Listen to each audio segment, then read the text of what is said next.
It's time for the 32081 Scoreboard Show. Let's recap the latest weekly scores and highlights from around the county. Hello, everyone. This is Liv from the Palm Valley cheerleading team. Coach Beamer and the team want to wish both the Panthers and the Sharks good luck in this week's matchup. And now I'm excited to announce that Anthony Richards and the Todd are in the 32081 studios. And thank you, Liv, and the Palm Valley Cheerleaders for that great introduction. As always, I'm the Todd, and joining me on the podcast is Anthony Richards. How you doing, Anthony? I'm doing great, Todd. Ready to preview this huge matchup we got coming up. What huge matchup? There's a good football game going on? I didn't hear about it. Oh, you must be talking about the Nease Ponte Vedra high school game. Just a little rivalry there. Just a little bit. And not only a rivalry, but when they got moved into the same district, now it's a district. So we've just kind of added fuel to the fire, haven't we? Oh, yeah. No, I mean, not just bragging rights, but you've got actual, standings. Standings matter plus bragging rights. So you don't just get to talk about for the next 365 how we're better than you, the winner. You get to actually, go to the playoffs because you win this game, basically. Now, I don't think we saw any real surprises. Nease was off last week, and then, as we expected, Ponte Vedra traveled over to Orange Park and took care of business over there. Was there anything unique you saw in that? I mean, they stayed focused like we thought. They went over there, they beat Ponte Vedra or Orange Park like we thought they were going to, and now they get to come back and focus on Nease. Yeah, it didn't. I mean, other than I figured they would be focused, but other than the fact that them you just going out and actually proving it, that's always a big thing. When you're talking about high school kids, you feel like they are, even if you feel like they are focused because they had good practice and maybe they come out and they are looking ahead, but they didn't. They just came out and pretty much cruised to another, easy 35-0 victory over a pretty good, Orange Park team. So they definitely weren't looking past them at all. And now that is over, they handle business. Now they can truly turn their attention fully to the Panthers. Now, as we talk about turning their attention directly to the Panthers, now we are able to welcome Collin Drafts to the podcast so we can get a chance to ask him a few questions. Coach Drafts, welcome to the 32081 Scoreboard Show. Yes, sir. Appreciate you guys having me. Looking forward to talking about some Nease football. I don't know if you checked the schedule, but, there's like a tiny little game coming up this week against Ponte Vedra, a little rival there. Right. So, Anthony, I'll just tag team with you a little bit here, ask you some questions because we know this is not just a rivalry game, but this is also a district game. So The biggest question I want to ask you is, with the injuries that you've had this year, and especially with the defense leading up to this game, how perfect was the timing of the bye week for the Nease Panthers? Time to perfection. That's why, we're lucky enough we can kind of adjust the schedule accordingly. We did that. This schedule that we're playing this year was built before last year. So we took a look at it and said, well, we're going to be playing Ponte Vedra in our district at least for the next 2 years. And why not put that bye week right before the big game, just in case somebody's injured, you need somebody to come back, and really just to kind of, most people don't have their bye that late, and you say, hey, well, you got to play 8 games before you even get a break. But I think it was perfect timing for us. I'm glad it worked out that way, and it's over now. We're back to work tomorrow. Yeah, so Coach, I know this is the second year, having it later in the year instead of kind of opening up with the rivalry. How are you, just liking that? I know, it seems like it's a good fit having it in October because this is when, big time football is really supposed to be played. No, I agree. I mean, my first 2 years here, we played Ponte Vedra week 1. And, man, you talk about a heck of a way to open up the season. I mean, that game it means so much to everybody, to both teams. It was the first 3 years we did that, I believe. And, even when I don't really like it that way, even when we beat them in 2021, I mean, a monumental win for our program and first time beating them in a couple of years, obviously. It was it took so much out of you in week 1, and you're clawing through week 2 early in the season. So to have it later in the season last year and this year, I think is a lot better. It's a district game, obviously, so you have to kind of have it at the end. But I think it's lined up well, obviously, for both teams. It's going to be a huge game, and I'm looking forward to the competition. So, Coach, I want to ask you about Bryce Frick. I met him down at your Quarterback Nation.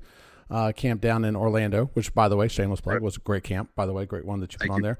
And I had a chance to get to talk to him, and he's a great kid. One cool cucumber and everything. And he, of course, transferred over from Ponte Vedra. My question for you is, how is he doing right now from your perspective with the pressure of this game? Because I assume there's got to be some on him coming from Ponte Vedra, it being a rivalry game, and also a district game.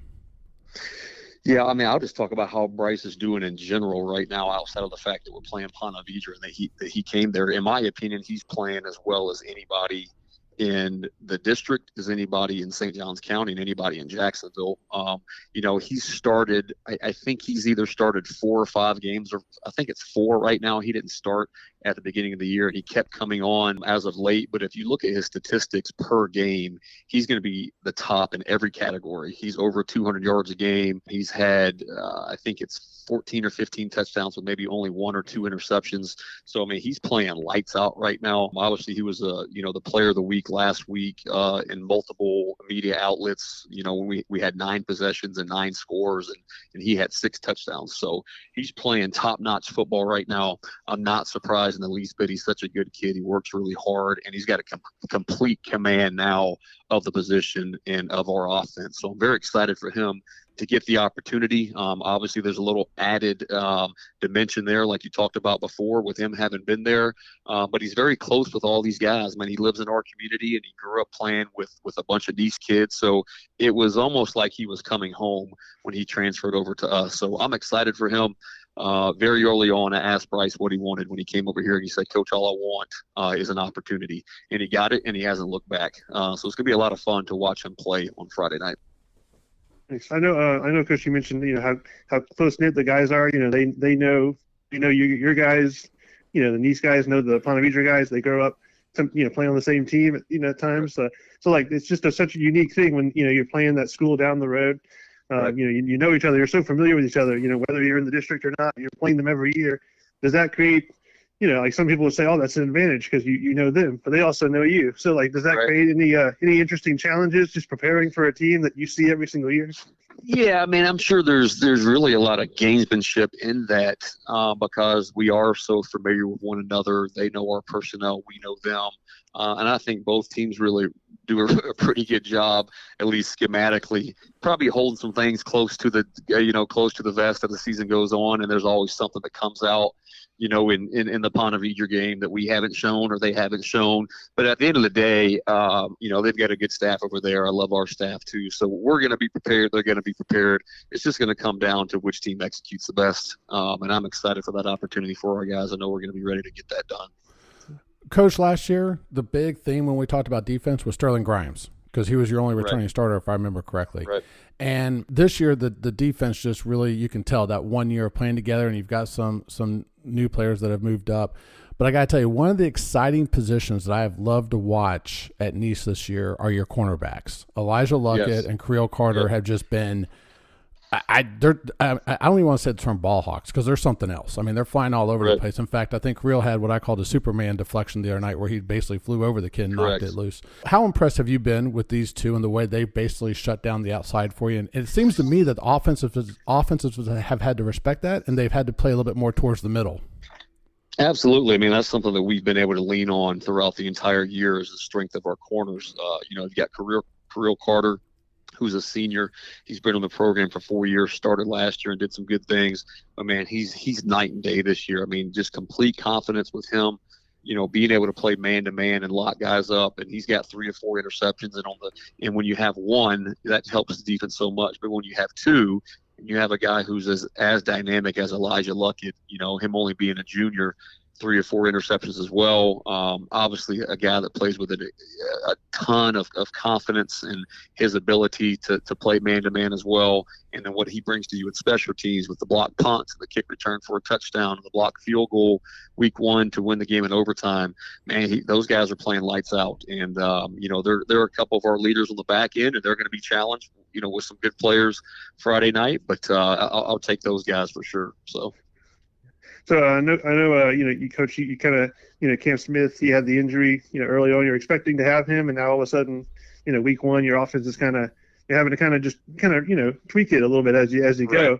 And then, he comes back, and that's a big deal. But now KJ Perry is kind of, really developing like in front of our eyes, the last couple of weeks. Right. To have those two guys, it's really kind of this, thunder and lightning seems like developing in a combo. Well, when did kind of KJ, just maybe the light switch, like the light switch kind of flipped for him? Right. Did you see like a certain point where you're like, this guy's finally he's getting it, Right, for sure. No, it's a really good question, and it really wasn't only Cam Smith. I mean, we went into the season down Cam Smith and down DeMarco Blackman, who's the anchor of our offensive line. So we were not able to really get the run game going at all early on. It was definitely a struggle. But as those guys crept back into being healthy and then playing on Friday nights, and then with the addition, of KJ, coming in, man, it's been transformational for our offense, because early on it looked like that we were going to have to morph into, kind of this air raid deal where all we could do is throw the football. And as much as I love throwing the football all over the yard, I really love being able to run the ball. I want to be 50-50, because when you can do that, you can really tax a defense. They can't just overload one way or the other. And I think the last 2 or 3 weeks we've really turned into a dynamic offense that can do both. And KJ has been a huge part of that. So I mean, he's a phenomenal player. He actually, the way he's played the past couple Friday nights has even been eye-opening to me. He got his opportunity and he seized every bit of it. I mean, some of those runs that he made last Friday were phenomenal. His patience, his vision to be able to find the hole and then explode through it and then really break tackles in the open field. I mean, he's a handful. So we're really lucky to have him. He's only a junior as well, so we just feel good about the playmakers that we have and being able to score points and really hang with anybody in that regard. And before I ask my other question, Coach, tagging on to that one, how important was it for you to have Cam Smith as a senior in the role when KJ came over? Because Anthony and I talked about this. I've been watching him on the sidelines. Anthony was watching him on the sidelines. And it just seemed like they had a really good connection there, and that Cam was able to have that senior leadership to help KJ adjust to the Nease offense. And it seems like it's been just totally awesome. No, it definitely has. I mean, I tell you what, Cam Smith, even though he got injured the first drive last week, we still, as a coaching staff, gave him our Hammer of the Week award, because he's just the epitome of a team player. I mean, I'll give you a good example. In the St. Augustine game, we were having success early on throwing the football and doing some quarterback runs. And so that means that Cam Smith is on the field a lot, but not getting a lot of touches. And I realized that, and I said, hey, during the middle of the game, I'm like, Cam, hang in there. Your touches are probably coming. This is just what the defense is giving us right now. And this is why we're going this direction. He said, Coach, it doesn't matter to me what we do as long as we win the football game. That's what type of kid he is. He did that last week. Yeah, he did that last week when he got injured early on, and KJ played every snap after that, and Cam's right there with them, being as supportive as possible, making sure that he's still sound on his assignments in between drives. So those two players have a great relationship. They're both as good off the field as they are on the field, and we're very lucky to have both of them. There's no doubt. So you mentioned DeMarco Blackman, and I refer to it as the Demo effect. And I remember the game that he came back. You could see that he was named a captain. The players were rubbing his helmet. They announce his name. The student section goes crazy. It seems like ever since he, you call him the anchor, but it seems like ever since he came back, that offensive line found their identity. Like they were missing that one little piece. And now it seems like KJ and Cam are benefiting, that the offensive line are opening up some serious holes for them. And also Bryce Frick and the receivers now have passing lanes because of that running game opening up. So how big of an effect was it, not just from Demo's play standpoint, but for the entire offensive line to get him back? I think it was the biggest element of change that we've experienced actually was DeMarco. You could go to all the playmakers with Cam Smith and KJ and Bryce, and obviously Maddox and Braden Felder and those guys are doing a phenomenal job. But I always remind our team every year, and I'll say this on the podcast, that offensive line is the most important position in football. It's the most important position on the team. You're not going to have any success offensively if the O-line doesn't get it together. You're not going to be able to control the ball and play, possession offense and really help your defense in that regard without a good offensive line. They are the key. And we've got a great group of guys that play O-line. But when DeMarco came back, he was the catalyst. He was the missing piece. He is the supreme leader of this entire team. So even though DeMarco's not out there throwing for 300 yards or scoring touchdowns, to me, it's just been pivotal to have his senior leadership up front, being the vocal leader that he is. And he really has been the secret sauce, so to speak, for offensive success that we've had this year, and I'm just excited that he's healthy and ready to go for this playoff run we're going to go on. Yeah. And I know you mentioned Maddox. Obviously, he's had a coming on year, for him and just, helping out the team with over 1,000 yards now receiving. I know with such young quarterbacks, and having, played two different quarterbacks, and starting the starting role, but he seems to be that consistent guy that no matter who the quarterback is, they know he'll find the open hole, in the zone or whatever, and he's going to be open. He's, a nice outlet for them. How important is it just kind of, bringing along these quarterbacks to know that you have a weapon that just knows how to get open and then, right. Make hay after he catches the pass like Maddox. Absolutely. I mean, he's a big-time security blanket, if you want to call it that, for the quarterbacks. I mean, a lot of times you can throw it up into double coverage. He's still going to find a way to make the play. But, I've said at the beginning of the year to anybody that would ask me, I put it out there on social media, that Maddox Spencer was one of the best receivers in the state of Florida. Probably some people saw that, maybe had a good chuckle, but I stand by my word, that I was correct. I mean, I saw it coming. He's a phenomenal player. He's elite. I mean, there's so many words you could try to pick to describe him. Sometimes it's just unbelievable what he's able to do on Friday night. So we're lucky to have him. If he can, hold serve and continue what he's done the entire year, it makes it extremely difficult on defenses because you have to find where he is. And when you find where he is and you try to double team him, you can get the result that we got, a couple weeks ago when we were playing Flagler, where you see the forthcoming of Braden Felder, having 2 touchdowns and 120 yards. And then you got to worry about him, and then it opens up the run game, and then you have KJ to run for 200. And then you have the offensive line playing well. You have other receivers that are capable. So Maddox really is at the apex of all that because schematically you have to figure out where he's going to be and try to take him away, and then that can really open everybody else up. So I'm excited for him and all the success that he's had, and none of it surprises me. Coach, the last question for me is this. Regarding Ponte Vedra's offense, they've been very run-heavy, in my opinion, this year. They haven't utilized their receivers as much as we've seen in the past. Right. We know they had the weapons there with Landon Okla and Cole Madsen, but also in their running game, they've had, Brian Case and, of course, Ben Burke as a dual-threat quarterback. I'm excited to see the Nease defense because, like I said, we went over the cornerbacks who have been playing fantastic, but also your defensive line with Jacob Curry and then Noah Hodge possibly coming back and Noah Hellier and Mo on the end. You've got to be kind of excited how your defense matches up here with the weapons that Ponte Vedra has. Absolutely. I mean, it's going to be pivotal and key, how our defense can play that rushing attack and try to contain that. Look, I mean, they're good at what they do. There's no denying that. They've been on a run, all year, scoring points and playing well on defense too. But I love our guys. I love what we have. I love their mentality this year and their confidence in how much we've improved on defense. And it's going to be a battle. And really, every time you go into this game, you can throw records out the window. You can throw statistics out the window because of what this game means. But now with all the stat leaders really that both teams have in the area and that they're playing for a district championship, as are we, they only have one district game left to play. So if they were to win it, they'd be champs. And then we obviously have to beat them and Decoy. This might be the biggest Ponte Vedra Nease matchup in the last 10 to 15 years. I don't even think there's been 15 years, right? The school hasn't been around that long. So you could argue this might be the biggest one ever. I'm excited for our defense, man. They're going to be tuned up, ready to roll, and give it their best shot, no doubt.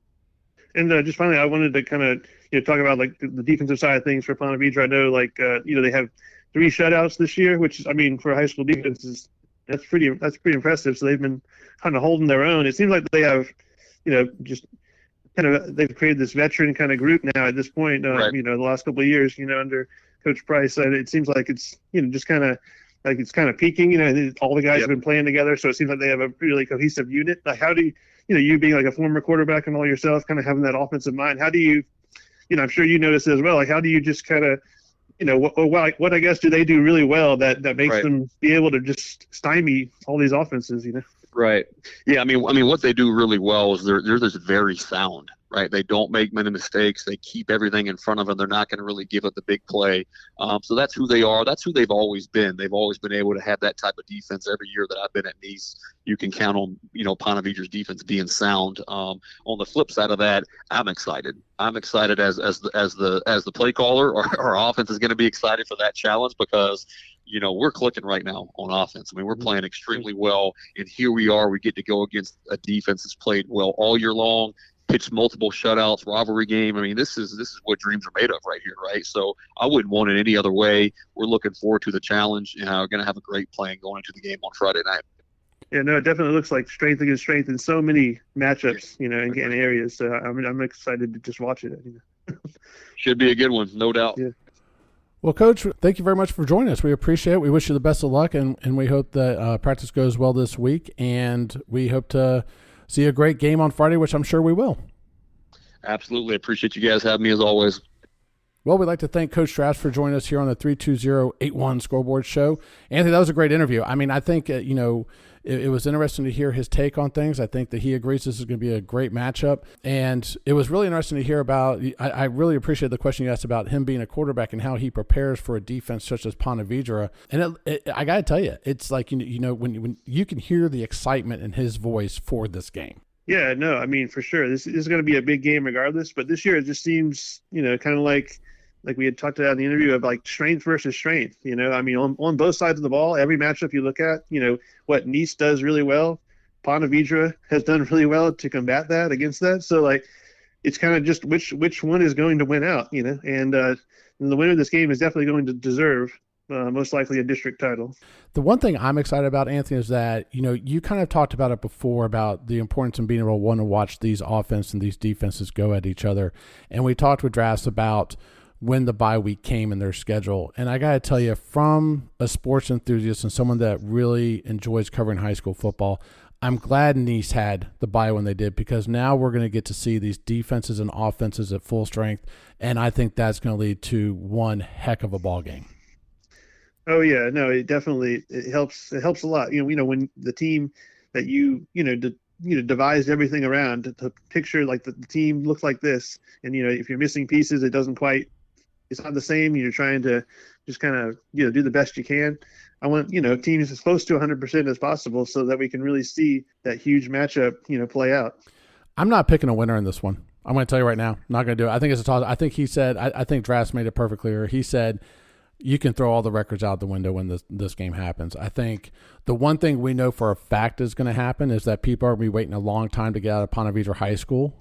We know that right now because traffic's going to be backed up. But I just think this is going to be, and I'm going to use your term, I'm going to steal it right now, a barnstormer of a game. I think it's going to be hard hitting. I think it's going to be offensively packed. And I think it's going to be a great atmosphere, whether or not you're a Nease Panther or Ponte Vedra. Of course, Nease would rather be at home with their fans, but I think it's just going to be – this is going to be what Friday Night Lights is supposed to be about in St. Johns County. Oh, yeah, definitely. Yeah, and I can't pick a winner either. It really is truly a 50-50, toss-up game. I mean, I even struggle with, like, is it going to be I can see both teams getting the 30s, like the winner being like 34-31, but I can also see it being like 24-21 where the offense – make some huge plays for touchdowns, but also the defense counters with some huge plays of their own and keeps them both under 30. I just, I can't even decide if it's going to be like a shootout or a defensive showdown, Well, and we also know that we'll have a lot to talk about next week after this game happens on Friday night. So I know where you're going to be. I know where I'm going to be. So, and in saying that, I know where everyone in St. Johns County should be if you want to see a great football game when the Nease Panthers take on the Ponte Vedra Sharks with a 7 p.m. kickoff. So thank you, as always, Anthony, for being on the show. I appreciate it, and I look forward to seeing you over at Ponte Vedra. Yeah, I look forward to covering it and seeing all the exciting action take place. And thank you, everyone, for listening. Be sure to catch Anthony Richards at the Ponte Vedra Recorder, as well as on X at ANTNY Rich. Again, that's on X at ANTNY Rich, as I'm sure he'll have a lot of stuff leading up to this game as well as after it. For Anthony Richards, I'm the Todd. Thank you for listening to the 32081 Scoreboard Show. Thank you for listening to the 32081. We hope you enjoyed today's episode. I love the show, guys. You're awesome. Please don't forget to subscribe to the show so you can join us for the next episode. I never miss an episode. It's the best. Until next time, take care.